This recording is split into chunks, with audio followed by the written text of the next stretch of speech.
Hello everyone, Alistair Gold here. I really wanted it to be just a lovely day. I did. It's one of my favourite walks in the Premier League to that stadium, to Craven Cottage. You get off at Putney Bridge, you've got this lovely walk along the River Thames, met some really nice Spurs fans along the way, had some lovely chats. It was like almost, zippity-doo-dah. I just needed a little kind of bluebird on my shoulder. I was thinking, this is very nice. It's that kind of area of London. It's all very nice. And it's Tottenham Hotspur. So it never ends up that way. It never does. Just hello, darkness, my old friend, isn't it? Once again. What a season. What an absolute mess of a season. And let's be honest, international break coming up. It wouldn't be an international break if Spurs didn't lose going into it. Do you know, Spurs have not won a single match before an international break since 2023. It's that long. It's that long. You know, it's a good. It was October 2023. The 6 international breaks since then they've lost going into them. It just gives everyone involved with Spurs a fortnight to stew in misery. Ah, my goodness. It was just a defeat that we just know too well this season. That was the biggest problem with it for me. Even Ange Postecoglou's press conference after the final whistle in Craven Cottage, it felt like a cut and paste effort. You just kind of hear a lot of the things he's coming out with, and it's like, yeah, you said that before. Yeah, you said that before. Yeah, that happened before. Yeah, we spoke about that before. Yeah, it was a game where, to be honest, I've got to be straight off and about. I've seen Spurs play a lot worse this season. This was not a horrendous performance by any stretch of the imagination. I would say for a big bulk of the second half, first half was just rubbish first half. It was one of those you do not put up as an advert for the Premier League. But I'd say second half, Spurs kind of took control. If anyone was going to break the deadlock, it felt like it was going to be Spurs. And then we just had classic Spurs territory where they just kind of spontaneously combust. And that's what happened again. And, they give the win to Fulham, who are now 4 points off the top four, which, let's be honest, that was the position that Spurs were envisaging improving themselves upon this season, months and months back. That was the whole point of this season. And they're losing to a Fulham team who are in that kind of position that Spurs would, bite your arm off to be in right now. Yeah. This is one of those late night videos, very, very, very late night videos that's going up the next morning. And I'm glad I'm doing it now, to be honest, because I just don't want to think about it anymore after this. It does feel like this horrible cycle of repetition that Spurs are in this season. Like I said, the first half was dull as dishwater. Probably the most interesting thing that happened was Calvin Bassey and Christian Romero kind of coming together and Romero being flicked aside. A bit like the Incredible Hulk flicking Ant-Man. I've never seen that. Christian Romero is a strong, powerful guy, and often he is the one doing the flicking. And Bassey just threw him away like he was just weightless. He was like a feather. The look on his face as he flew through the air, Romero, it was like a mixture of kind of embarrassment and rage all in one. You just knew. I said to George Sessions, the PA was sat next to me, I said, he's probably either going to get sent off or clatter someone within the next 5 minutes. I can't remember who it was. Someone got a kind of a wrap across his ankles from one of his sliding tackles. It was it was just a boring first half. I'm trying to think of anything either keeper had to do. Just anything that came at them was quite comfortable. It was a nothing first half. I've noticed this a couple of times at Craven Cottage. The fans seem to come in quite late into the game. I don't know what they're doing, but it seemed to be the case again. We're all kind of remarking upon it in the press box. I don't know what they're up to. Maybe there's some very nice things in the surrounding area that take up their time. I don't know. But they didn't miss anything. Maybe they know the first halves aren't that great at Craven Cottage. I don't know. Maybe it's a theme. But second period, things changed. Postecoglou hooked off the dreadful Djed Spence. The confidence drained Brennan Johnson. I mean, technically, they're both confidence drained. But at least Brennan Johnson's got the fact you can fall upon it. He's a top scorer. in the squad. Bissouma has nothing to fall upon this season, really. So Postecoglou took them off, injected a bit of life back into the team with Berval and Son coming on. And yeah, things looked more positive. And it looked like things were happening. They were threatening. They had some chances, and one big chance Solanke should have put away. But another recurring theme occurred. Postecoglou makes a defensive change, takes off one of his centre-backs, and Spurs concede afterwards. I think the last 3 games that's happened. The other side profit when you take off one of your best defenders. And I know there's circumstances behind it. But, clearly the others coming in are just not able to pick up the slack. They're not doing the job required. And look, I understood it. I think a lot of people kind of were quite annoyed at Christian Romero coming off. But I think we all kind of expected, certainly in the media, that it was going to have to happen at some point during the game, because Romero has come back from the wilderness. Essentially, he hasn't played for months upon months upon months, other than that 15 minutes or so that he had against Chelsea in December. So to come back in and start 3 games in a week, there was no way on earth that he was finishing this match.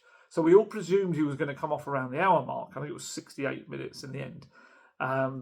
But obviously, in an ideal world, and actually there was a little moment in the first half when he looked injured. He went down and he was kind of had his hand over his face like this, and it was like one of those where you assume he's thinking, that's it, I'm not going to be able to play for Argentina, I'm going to be out again for a while, whatever.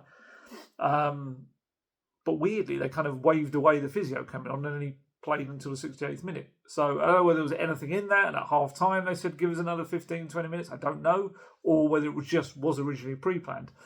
But the problem with that is if you're taking off one of your best defenders, in an ideal world, you bring on one of your other best defenders. But in this scenario, obviously that other defender would be Mickey van der Ven. The problem in this scenario is the other defender still on the pitch was Ben Davies. And Ben Davies is obviously a very left-sided defender. Mickey van der Ven, a very left-sided defender. So I'm guessing the idea was, right, well, we can't really have Davies and van der Ven together. It doesn't really work. It's strange, isn't it? You often see right-footed players playing together, but left-sided players playing in a central-back partnership is I know it's going to be naturally more rare because there's less left-footed players out there, but yeah, for some reason it's seen as a thing that just doesn't really work. So we didn't get that. We got Archie Gray switching back from his midfield role, where he'd been okay. We'll talk a bit about him later. Archie Gray alongside Ben Davies, a partnership we've seen before, and to be fair, has got a bit of experience playing alongside each other. It didn't work. I mean, what 10 minutes after Romero went off, Fulham scored, and that kind of changed the game completely, obviously for the worse. It all started with Odegaard coming on.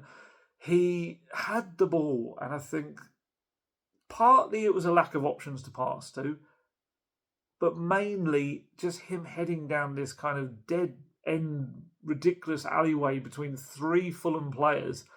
And best case scenario was the ball might go off one of them and Spurs get a throw. It didn't. They just took the ball off him, ran up the pitch. I think a cross was put in. I think Madison kind of half hooked it away only to the edge of the box or inside the box.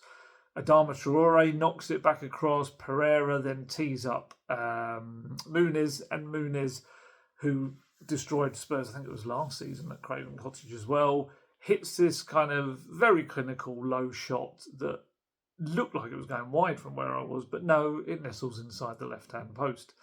And that was bad enough. Spurs tried to get back into it, but all hope was extinguished in the 88th minute when bouncing ball over the top that looked like it was going to be no problem at all. Davies made an absolute hash of it, and it had to be, of course, Ryan Sessegnon, showing far more strength than the centre-back, albeit a left-back who's kind of become a centre-back, nudges him off the ball far too easily. I kind of watched it back, and in slow-mo, Davies does some weird stuff. He kind of has it under control, loses it, has it under control again, but then ends up having a bit of a wrestle with Sessegnon rather than just seeing that he's got the ball at his feet. And that allows Sess to get it. And to be fair to him, a very left-footed player, Sess hits a lovely right-footed shot. And curls it into the far corner. One of those where, had it been against any other team than Tottenham, I think we would have been delighted for him. And Ange was asked about it afterwards. It was a very awkward question. He kind of dealt with it quite well. He was asked, like, albeit against you, it's a great story, Cesc coming back from his injury and all this sort of stuff. And he's like, yeah, it is a great story for him, but that's his story. I'm just really, I'm a manager who's just lost a game and I'm really kind of in a bad place kind of thing right now. It was a very awkward question. He kind of handled it, but yeah, 2-0, that's it, game over, all done. And yeah, Spurs haven't been able to defend for the final, 12 minutes of normal time. I think it was 5 minutes of added time. And it does make you wonder. And I can only imagine Postecoglou does think how this season might have gone had he been able to call upon Romero and Van de Ven as a first-choice partnership in most games. I had to double-check because I wasn't even aware how many they've actually started in the Premier League this season. You going to guess before I say it? Romero and Van de Ven, different numbers. Give you a second. Romero has only started 14 Premier League games this season. Mickey Van de Ven has started 9. Just 9 Premier League games this season. And you could just see when they're both on the pitch together. We saw it against AZ in midweek. I know it's a different match, different tempo, all of that sort of stuff. But they just the system looks so much better and everyone seems that more confident with them together. And it just hasn't happened enough. That's not to excuse all the defeats or anything like that, but it's obviously something that would have made things so much better for them. Romero posted on social media after the game, "We're not happy with our current situation, but this group will always stand up and take responsibility for everything that happens at this club. Let us all continue to stand together. Once again, fans, thank you for always being there." That brought the usual social media responses of probably a fair chunk of people saying, "Thanks for talking to us," all this kind of stuff. Don't worry, Kuti, because obviously when Romero was on the pitch, they hadn't conceded. He went off and they conceded twice. And then there are the other ones, which I retweeted it and then I get tagged in them. There's some very nasty people around. There really are. I don't get what they get out of stuff like that. I don't. I get be critical. I get be annoyed. But my goodness, some of the things that I've seen said to various players and Postecoglou on social media, it's just like, whoa. I don't even know how a brain goes there, quite frankly. It's mad if there is a brain at all. It's crazy. But look, I mean, the problem for Postecoglou right now is that regardless of missing defenders, missing players, missing Kulusevski, individual errors, soft goals, the injuries that have occurred this season that have pretty much cleared up now, let's be honest, the huge number of defeats this season fall under his remit. There's no escaping it. There's no way he can defend it. It's atrocious. The record books will state clearly those many losses beneath his name, and his football and his management have not been able to find answers to the team's problems. And, it was put to him in his press conference that, he said earlier, or a couple of weeks back, that when he got the players back, then he wanted to go on a run. That was the aim, to go on a run. And he's got the players back, and they're still stop-start, inconsistent performances. And it just does him no favours whatsoever. This was their 15th defeat of a Premier League season, which is disgusting. It's absolutely disgusting. It's the most losses in a league campaign for Spurs in 16 years, and there's still 9 matches to go.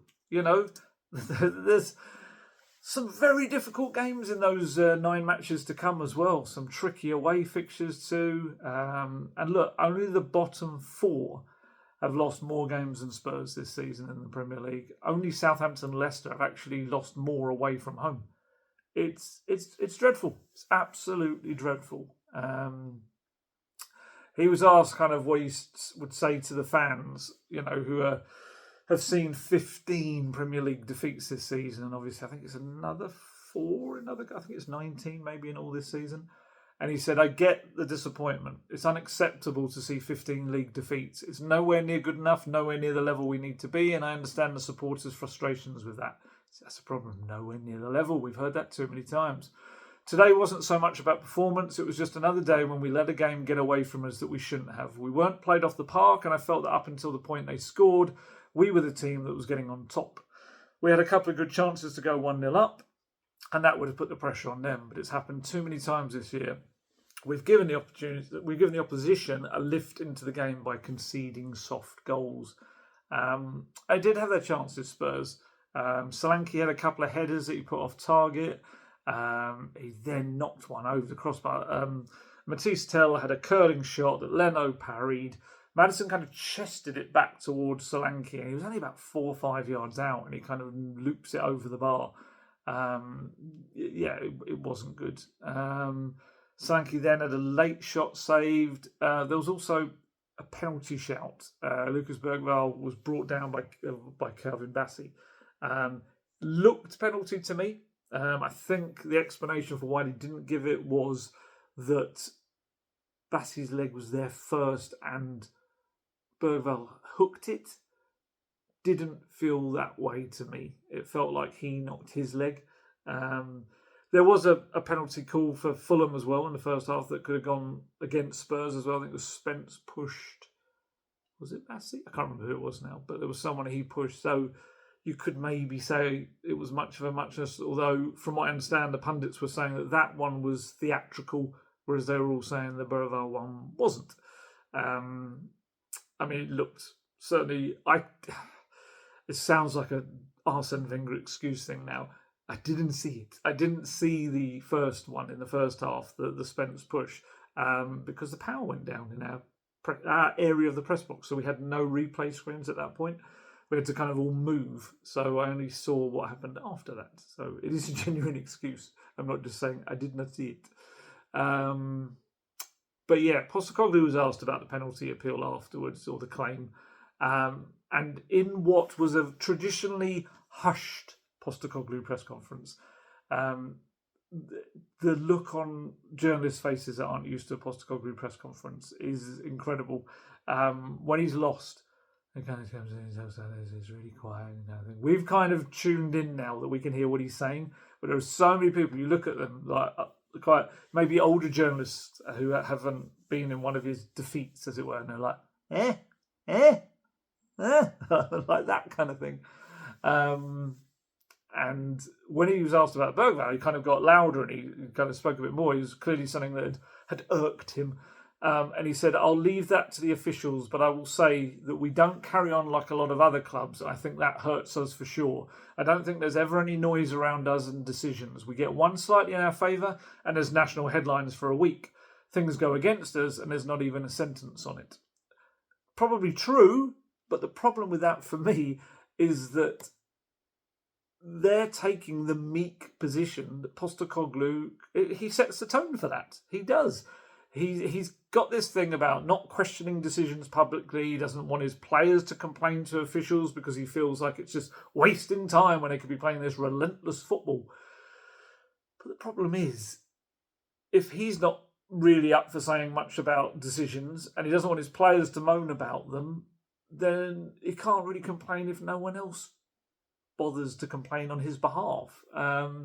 The big clubs always have a way of drawing attention to what they perceive to be like grave injustice. It's just a way of upping the pressure. Call it what you want, dark arts, gamesmanship, or simply just experience. It seems to work. It does. That's why the bigger clubs get more decisions, because they kind of make a bigger hoopla and a noise about it. So, it's something that's come up before. We've spoken to so many Spurs managers about this before, and whether the Spurs players need to be cuter about things, have more dark arts about them, and whatever. We've used all of these expressions. And for Postecoglou to kind of have this whole attitude that he doesn't want to talk about these things, you can't then complain when no one else does. I didn't buy that one at all. And look, regardless of that, there's far more pressing problems for him than such frivolous matters as moaning about penalties. Because all the good work Postecoglou did, 18 months ago, in really bringing a club back together that in the last few months of the Conte reign was fractured. It was absolutely fractured beyond belief, various departments were. It feels like we're at a stage where they're just stumbling again. Every time they take a step forward, they trip their foot on a step and tumble down 3 back again, and they're behind where they started. And, you know, you should not be in a position where a 19-year-old who signed for your club only a few weeks ago, Matisse Tell, is kind of going into the away fans at the end of the match. I don't know how he was allowed to do so. That was quite worrying a little bit for me that he even got into that position. He must have got ahead of everyone and just made that decision. And, you know, he was in there and I think he was trying to tell them, you know, we need you, we need to be together, which is obviously the message that the Spurs players keep kind of trying to say to the fans. He shouldn't have to do that, as in terms of he shouldn't be the face of the club doing those things. You know, he shouldn't be the explaining face of this dreadful campaign, if you see what I mean. And I actually felt that, yeah, there was anger in the fans that he was amongst, and they were trying to explain to him it wasn't good enough, which it wasn't. It's true. The last 12 minutes or so wasn't good enough, and probably across the game it wasn't good enough in terms of creating chances, but that's another thing we'll come to and why that happened. But I actually did feel that on the whole, watching this video back, because obviously I wasn't over there, it was the other side of the pitch, it looked like a lot of the fans kind of, how do I put this, were grateful that he'd tried to make the effort. You know, a lot of Spurs fans, they've probably heard a lot of what the fans want to tell them after defeats, because there's been a lot of defeats, and now many of them are kind of just giving a thumbs up or a clapping and then turning away because, you know, they don't want to be told what they already know, that they've not been good enough. But yeah, it shouldn't have had to happen. That it was really uncomfortable watching it. You know, this is a teenager. He joined, what was it, start of February? We're in March. It's literally 4 or 5 weeks ago that he arrived at the club, and he's having to kind of wade into the crowd and try and talk to the fans and stuff. And, you know, maybe it is an issue of communication as well that leads to all of this and the anger. I don't know. But I didn't. It made me feel a bit uncomfortable that he'd put himself in that position. You know, to be fair to the fans, there was no kind of, from what I could see, no real aggression or anything like that. It was trying to have this dialogue. Just shouldn't have had to happen for me. But yeah, it was just such a frustrating day. It kind of felt like the Thursday night match against RZ, they'd done it. They turned up, big night, big match. They'd done what needed to be done. And it was like, okay, let's get some momentum. Let's get going. Let's kind of take this and run with it. And then, you know, Postecoglou makes 7 changes to his side. And a lot of that momentum vanished. I understood why he did it, and I expected it. My predicted team, I think I was 1 off. I think I'd said 6 changes, and he made 7, obviously, in the end. I get what he was trying to do. It's twofold. One was the fact that Spurs had 2 recovery days. A lot of people kind of going on this angle about why would you make changes when the next game isn't for 17 days because of the international break or something. It's not that. It's not the game. It's not what's ahead. It's the games before. And the fact that there was only 2 recovery days before it. It's more about players being in what they call the red zone, I think it is, in terms of risk of an injury. And also, you're playing a team in Fulham that have had 8 days between fixtures. So you want a healthy portion of fresh legs out there. Did he go too far? Probably. And there's one key person that I really don't think should have come out of the team. Some of them made sense in terms of a risk of injury. I guess Mickey van der Ven, although having played an hour, I was still a little bit surprised at that. Wilson Odobert, understand that. 3 starts in a week, having, you know, been out for so long with such a serious hamstring injury as well and surgery. Sonny, kind of get that as well. You know, he's in his 30s now. Don't, within 3 days, really want him starting 2 games in quick succession. Pedro Porro, we know how many minutes he's played this season. He may well still be in that red zone. Lucas Berraval, I think we spoke about it in the last video, had really cramped up at the end of the game. So there was some sense to some of those as well. The one that I really didn't get, and I feel like it had a big impact on the day as well, James Madison. For me, James Madison, unless he was carrying a knock, unless there's something to it that we're not aware of, that one, I mean, in 3 of Spurs' past 4 Premier League games, Madison's played half an hour or less. So there's no way he should be in the danger zone in terms of, sounds like something from Top Gun, doesn't it? He wasn't flying, what were they, F-14 Tomahawks? God, it goes back to my very, very young. I was very obsessed with American jet fighters when I was young. I used to have this little book. I used to live next to Northfield Airfield and I'd see them all come in for the air show. I was a bit plain obsessed when I was young. But anyway, away from that weird tangent. Yeah, you need Madison. If you haven't got Kulusevski, you need Madison. It's as simple as that. The Postecoglou system does not work without a playmaker in it. It doesn't. It's too reliant on the wingers if you don't have a creative force in the middle of the pitch somewhere. And that is very easy to fend against. It is. We saw it in the first half. They just... Fulham, apart from one Tell run where he just messed up the ball across at the end of it, he kind of played what was a dangerous ball across the face of goal, but he had two players in Solanke and Johnson who were kind of had just stepped back, and if he'd looked up and seen that, probably would have been a goal. But other than that, they defended well against, or defended as you should, against a team that are very focused on their wing play. So a playmaker changes that. And look, Postecoglou may well argue, had Spurs not absolutely shot themselves in the foot with 12 minutes to go, might have come away with a point, maybe three, as they seem to be the team that was in the ascendancy. And then everyone says, okay, fair enough. You rotate your squad, you got some players some minutes, you stopped some others getting injury, and you've come away with the points. But no, this is Tottenham Hotspur. Let me take that gun, let me shoot my foot. Bang! Absolutely. Oh, they are maddening. They are the most maddening club ever. Far from the maddening club. Madding crowd. Far from the madding crowd. I should know. I used to read that book at school. It was not one of my favourites. Yeah. And I think also there is an issue with the players that are coming in. You know, how many times over the years have we kind of spoken about players coming in just not doing the job for various reasons, whether it is a lack of rhythm, whether it's sharpness. And this is it. This is kind of what he's trying to say as well, Postecoglou, is that I need to use these players because after the international break, we've got the games coming again, Thursday, Sunday. I'm going to need them to be in some kind of form and shape. But the problem is you bring them in and they're rusty and they're lacking in confidence and you're losing games. It's like, it is just not working on any level.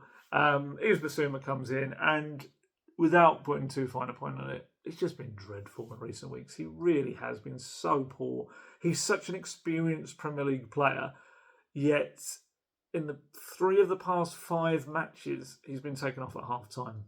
And he's got no reason to complain about it either. Each game, I've just been watching him, and there's a few of us in the press box just like rolling our eyes and going like, oh, there was like one moment when he had the ball, and he's looking up, the doggy's right in front of him, and all he has to do is play this diagonal pass into his path, and he just hits it off the pitch behind him. And there are other times when he's got the ball in his possession, and he takes an age with it, and you think, you've played in the Premier League for years, you know how fast and physical it is. And this was the weird thing.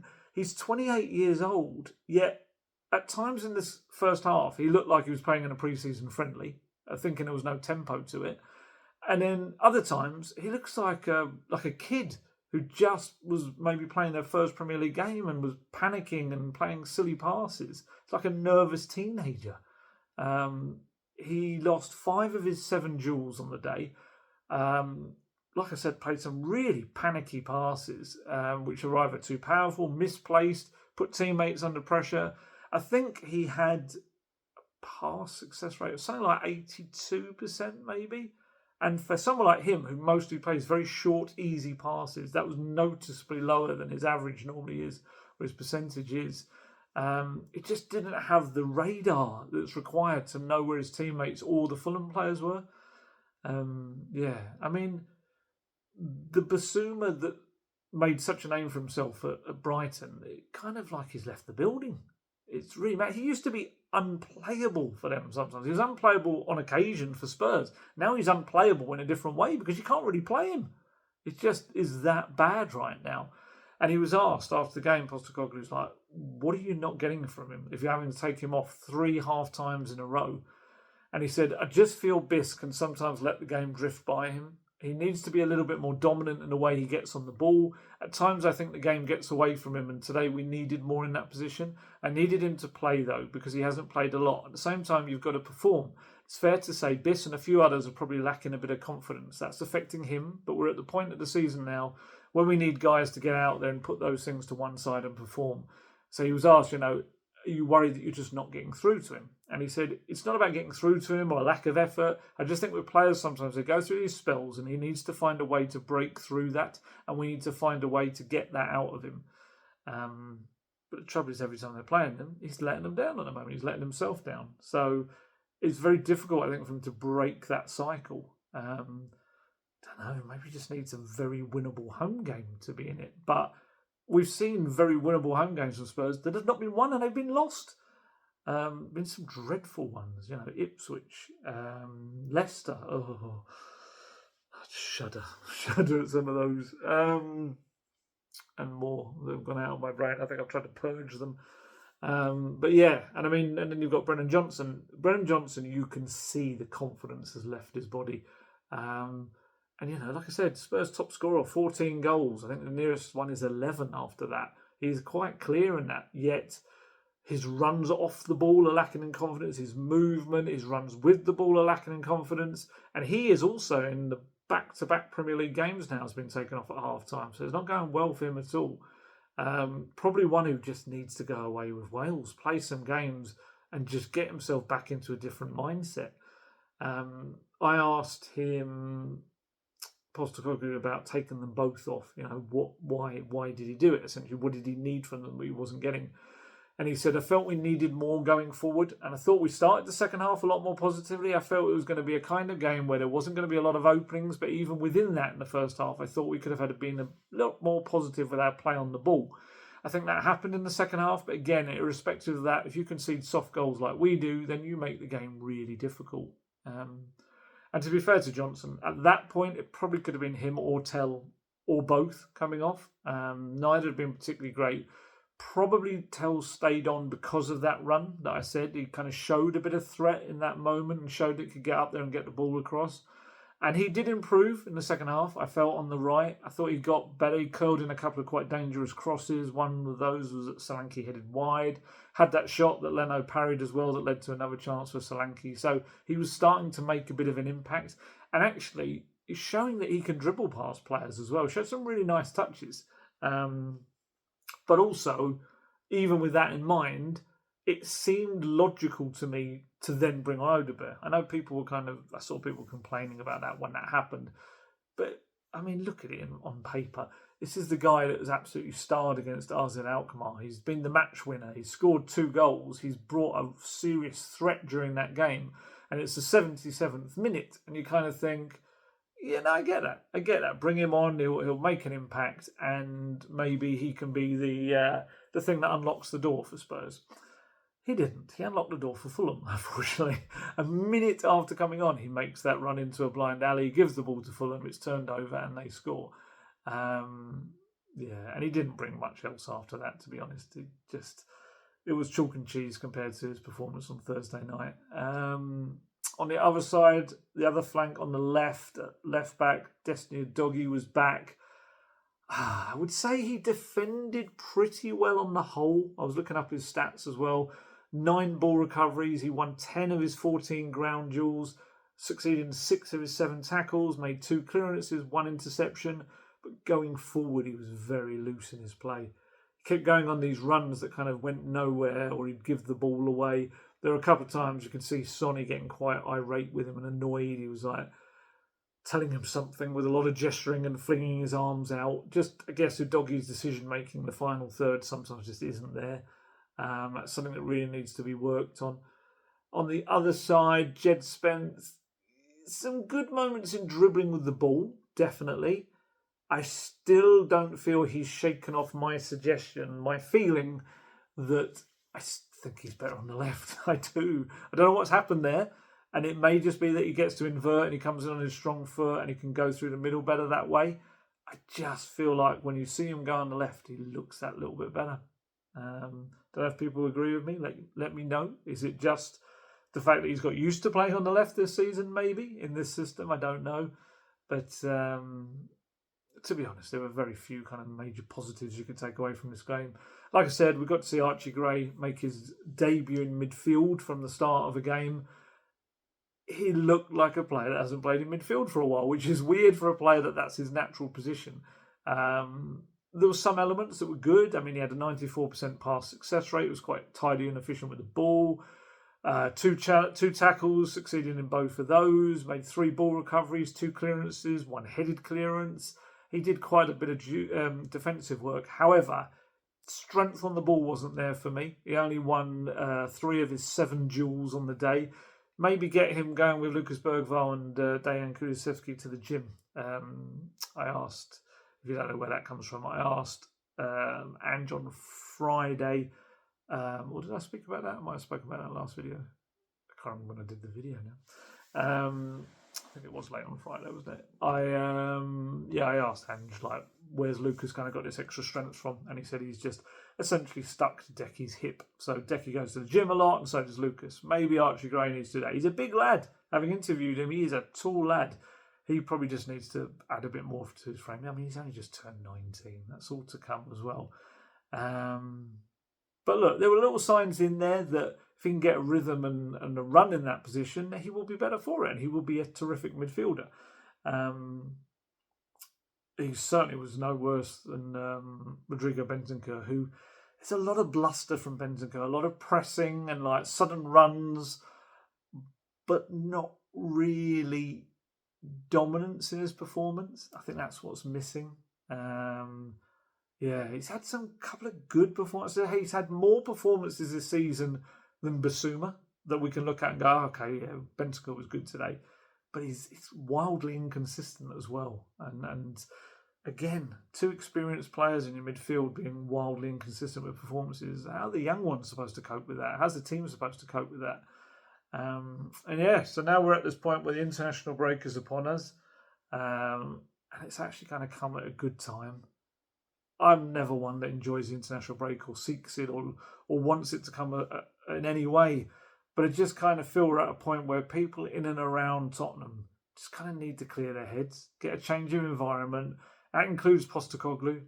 He reacted again to someone goading him in the crowd, and he was mocked. This person was shouting, like shrieking, this really kind of weird high-pitched voice. Ange, what the beep was that? Where it was, I presume it was a Fulham fan, because it looked to be where the players head off the pitch, and that's not where the away fans are. Could be wrong, but it didn't look like that was what it was. It just bit back, Postecoglou, telling them to like behave themselves and stuff. It just gives the glare and all this. And again, this is a 59-year-old man who's just reacting to stuff. And you've got a 19-year-old in Tell, a 24-year-old in Spence, kind of putting their arms around him, trying to lead him away from the situation. Just to say, well, you don't need to get involved. This protective kind of way they had with him, and it's kind of quite nice and sweet in one respect, but also in the other, they shouldn't be having to do that. And look, and he kept biting back. They were trying to pull him away, and he kept going back at them, this fan. And even though you can see the fan or whoever's right next to him, they're holding a phone and they're filming the whole thing. And he's just done this too many times. I know football's an emotional game, and I know you shouldn't have to stand for people swearing at you.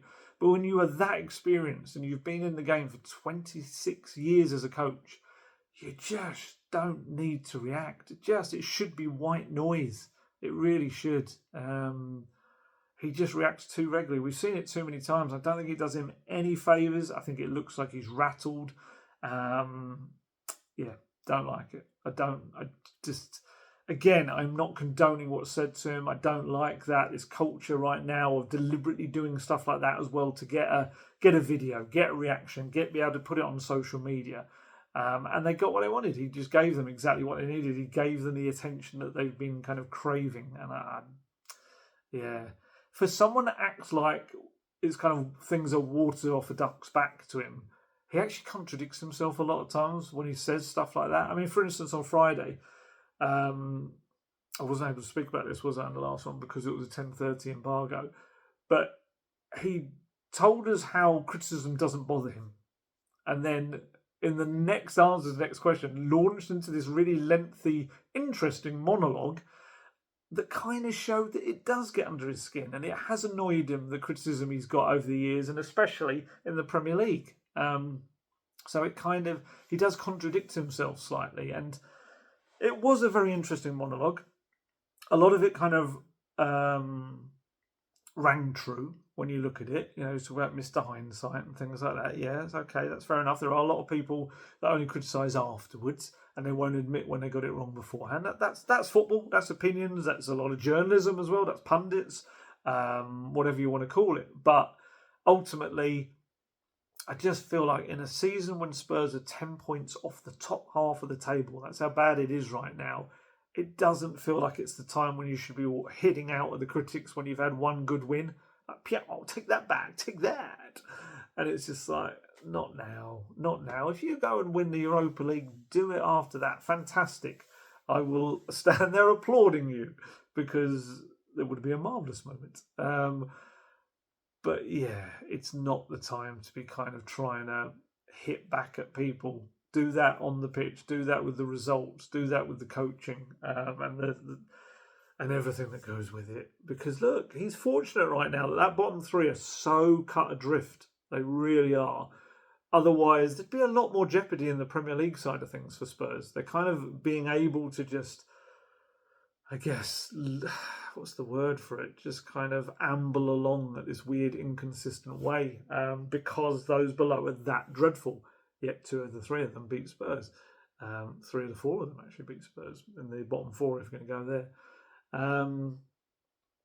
It still blows my mind that Spurs are joint second top scorers in the Premier League's yet 14th. And that says everything about the mistakes that are happening at the back under Postecoglou's watch that aren't being fixed. They're still not being fixed. We're at this point in the season and we're talking about the same mistakes being made at the start of the season, and that has to fall on him as well. Players have to take responsibility for individual mistakes, absolutely, but he has to be finding ways to get around it. He has to and fix these things. I mean, I was watching the game afterwards while I was writing up my talking points after the game, the evening game, Leicester against Man United, and they lost again, 3-0. 3-0 when I turned it off. I just got so annoyed I turned it off with a couple of minutes to go. I presume it finished that way. I never actually looked. I might very quickly look just in case there was like a couple more at the end. It was, yes, 3-0. But yeah, Leicester lost again, and it needs to be pointed out, Leicester have not won a single point or scored a single goal since they beat Spurs at Tottenham Hotspur Stadium. I think it was 6 games ago or something. Why are Spurs losing at home to Leicester? Why? One of the worst teams in the Premier League this season. Just why? There's just no excuse. Only the bottom 3 have picked up fewer points than Spurs in the past 15 matches in the Premier League. Not good enough. And we're in a stage now where I think we're all kind of getting towards this point where, with all eyes on the Europa League, it's almost like the Premier League. I do think there's generally becoming a bit of an apathy about it. It's like, oh well, great. There's probably a few people whose weekend wasn't ruined by Spurs losing, and that shouldn't be the case. Spurs losing should absolutely ruin your weekend. It should. But I think we're at that point where it's a bit like, kind of used to it. This just dreadful kind of pattern that things have got into. And it kind of harks back to the days probably before Poch. Do you remember we used to kind of get to March and there was nothing left to play for in the league, and it was a bit like, okay. There was like they were out of all the competitions. It was very much like, okay, what we're going to see in his last few games that don't really matter. And it certainly feels like in the Premier League we're back to those dark old days as well. He was asked, Postecoglou, afterwards, is it kind of a challenge to motivate his players for these league games? And he said, no, I don't think so. I hope not. Obviously, I made a lot of changes today because when we get back, this is going to be our sort of schedule. We've already seen we can't do that with just 11 players. We need to make sure we have as many up and running and in good condition. I thought Matisse, Archie, Bentancur, Bissouma and Brennan, they needed to play today to make sure we're topping them up. We had to rest a couple as well, but I said to the players, I'm not going to allow anyone to think about Europa and nothing else. We can't let this league season go the way it has. We've lost too many games. Unacceptable. Today was another day where it's not like the opposition have blown us off the park. We should have got something out of the game. We had too many games this year where the opportunity to get something out of the game was there, and we haven't done that. I don't want to be there to be an acceptance of us just losing games like that. But they have. They have. It's all, unfortunately, just words, isn't it? That's the problem. It's not actions. It's not doing.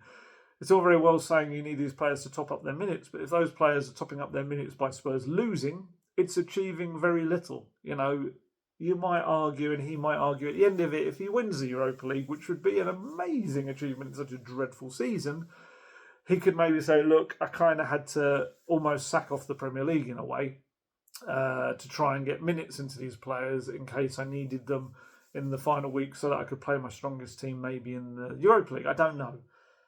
But it does not feel good. If that is the way, if that's what's happening, it doesn't feel good. And look, Fulham became, I can't even use my thing anymore.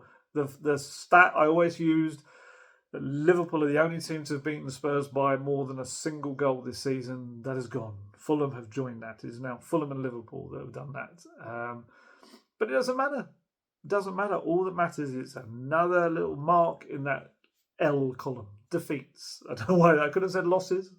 Said defeats, even though it would have been a D and that would have made no sense. Spurs announced last week as well, by the way, if you hadn't noticed it, that they're freezing it feels like season ticket prices and general match day ticket prices for next season. I think there's a fair few people that would want big yellow reduced stickers on those, let alone freezing them, because this has been pants. And look, with Postecoglou's position, at this point, recording this very late on a Sunday/Monday, whether it's the lack of viable alternatives, mid-season alternatives as people coming in terms of a new manager and a thing, certainly in terms of experience or playing style, or they're just hedging everything on the Europa League. Postecoglou has absolutely received far more patience than anyone else has at a club that is one of the most impatient clubs in football, with very little reason to be so. We were discussing this on a walk back, a load of us journalists, trying to think of, if there was a scenario where Postecoglou did go, kind of who comes in mid-season? It would probably be more likely that it would be an internal appointment, because externally, there's no one out there, I think, mid-season that would be a decent long-term alternative, to be honest. There's a lot of people there's various ones that I think people would shout the names of that I don't think would bring the style of football they would actually be happy with, and would quickly find themselves on the kind of wrong end of the Spurs fans' frustrations. There's a few untried, untested people beyond one club. There's a couple of managers that have only really done it at one club, and that's very difficult when you come out of that bubble. I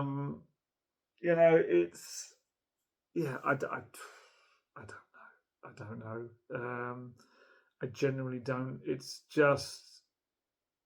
like I said, others have departed. I've said this before. Others have departed Tottenham Hotspur for far less than what's been served up this season under Postecoglou. I know there's circumstances for a big chunk of it, but it's just very frustrating. I think that he's got players back and the inconsistency is still there. That's not a good look for him under his management and finding solutions to things. Look, as absurd and chaotic as Tottenham is, I wouldn't put it past them to end up winning silverware that they crave so much in one of the most just rotten seasons in recent memory. I wouldn't be surprised at all. I would love it, quite frankly. It would be an amazing end to the season. But look, they will have been watching the Carabao Cup final, watching Newcastle beat the team that beat Spurs in the semi-final, Liverpool, and end their long trophy drought. And there'll be a lot of longing glances towards what happened. But look, those giving longing glances towards all of that, they're all responsible as well. Everyone is responsible for this season. Postecoglou, the players, the medical department, Daniel Levy, the powers that be, because this mess has unfolded under their watch, all of them. Can the season still be saved? I hope so. It needs to be, because otherwise all this pain was for nothing, and that would be unforgivable. It really would. It would show that no lessons have been learned at all. Not good enough. Really not good enough. International break. Yay. As much as I think the club needs this little kind of brain reset doesn't make it any easier. As I said before, I'm going to head off for some of this international break and get my head away from Tottenham Hotspur. I cannot wait. I very rarely get international breaks guesting my partner in crime in the journalism world of Tottenham. He often gets in there months and months and probably years in advance. I think sometimes half a decade in advance he puts his holiday request in for international breaks. But I finally got in there. I think he'd used up most of his holiday. So I am going to have some days off and I cannot wait. And I love my job. I love all the kind of ins and outs and nuances and craziness of reporting on a team like Tottenham. And I'm just shattered.